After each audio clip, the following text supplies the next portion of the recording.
ಇದೊಂದು ಹೊಸ car, kilometre 12,921 ಆಗಿದೆ. ಇದರಲ್ಲಿ ಒಂದು ಚಿಕ್ಕ ಕಂಪ್ಲೇಂಟ್ ಇದೆ, ಏನಂದರೆ AC ಹಾಕಿದಾಗ AC ಕೂಲಿಂಗ್ ಸ್ವಲ್ಪ ಕಡಿಮೆ ಇದೆ. ಡೈರೆಕ್ಷನ್ ಎಲ್ಲ ಸರಿ ಉಂಟು, ಅದು ಕೂಲಿಂಗ್ ಮಾತ್ರ ಸ್ವಲ್ಪ ಕಡಿಮೆ ಇದೆ. ಇಲ್ಲಿ ಒಂದು ಚಿಕ್ಕ ಸೆಟ್ಟಿಂಗ್ ಇದೆ, ಏನಂದರೆ ಇಲ್ಲಿ ನೋಡಿ, ಇಲ್ಲಿ ಇದು ಇನ್ಸೈಡ್ ಏರ್ ಡೈರೆಕ್ಷನ್ ಅಂತ, ಇದು ಔಟ್ಸೈಡ್ ಏರ್ ಡೈರೆಕ್ಷನ್ ಅಂತ.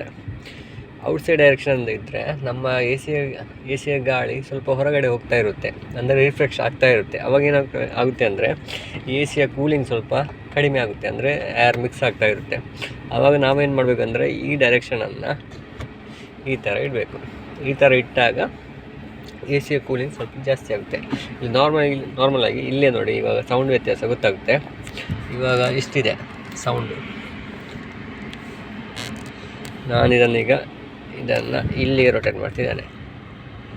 ಸೌಂಡಲ್ಲೂ ಕೂಡ ಕಡಿಮೆ ಆಯಿತು, ಅಂದರೆ ಏರ್ ನಾಯ್ಸ್ ಹೊರಗಡೆ ಹೋಗ್ತಾ ಉಂಟು, ಸೌಂಡ್ ಕಡಿಮೆ ಆಯಿತು. ಪುನಃ ಇಲ್ಲಿಗೆ ಮಾಡ್ತಿದ್ದೇನೆ, ವಾಯ್ಸ್ ಸರಿಯಾಗಿ ಗಮನಿಸಿ. ಸೌಂಡ್ ಸ್ವಲ್ಪ ಜಾಸ್ತಿ, ಅಂದರೆ ಫ್ಲೋ ಸ್ವಲ್ಪ ಜಾಸ್ತಿ ಆಗುತ್ತೆ. ಅದಕ್ಕೆ ನಾವು ಯಾವಾಗಂದರೆ ಇದನ್ನು ಈಚೆ ಮಾಡಬೇಕು. ಯಾವಾಗಂದರೆ ನಾವೀಗ ಲಾಂಗ್ ಟ್ರಾವೆಲ್ ಮಾಡ್ತಾ ಇರುವಾಗ ಸ್ವಲ್ಪ ಏನಾದರೂ ಇಲ್ಲಿ ಏರ್ ರಿಫ್ರೆಶ್ ಮಾಡಲಿಕ್ಕೆ ಮಾತ್ರ ಒಂದು 5 ನಿಮಿಷಕ್ಕೆ ಈ ಥರ ಇಡಬೇಕು. ಆಮೇಲೆ ಪುನಃ ಇಲ್ಲಿಗೆ ಇಡಬೇಕು.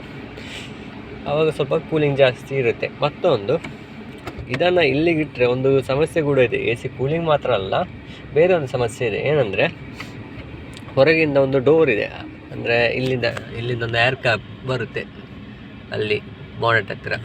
ಅವಾಗ ಅಲ್ಲಿ ಸ್ವಲ್ಪ ಡೋರ್ ಓಪನ್ ಆಗುತ್ತೆ. ಡೋರ್ ಓಪನ್ ಆದಾಗ ಅದರಿಂದ ಒಳಗಡೆ ಇಲಿ ಬರುವ ಸಾಧ್ಯತೆ ಕೂಡ ಇದೆ. ಇಲಿ ಕೂಡ ಬರ್ಬೋದು, ಬೇಕಾದ್ರೆ ಹಾವು ಕೂಡ ಬರ್ಬೋದು, ಡ್ಯಾಶ್ಬೋರ್ಡ್ ಒಳಗೆ ಹತ್ಬೋದು. ಹಾಗಾಗಿ ನಿಮಗೆ ಬೇಕಾದಾಗ ಮಾತ್ರ ಇದನ್ನು ರೊಟೇಟ್ ಮಾಡಿ, ಇಲ್ಲ ಅಂದರೆ ಇಲ್ಲೇ ಇಟ್ಟುಬಿಡಿ.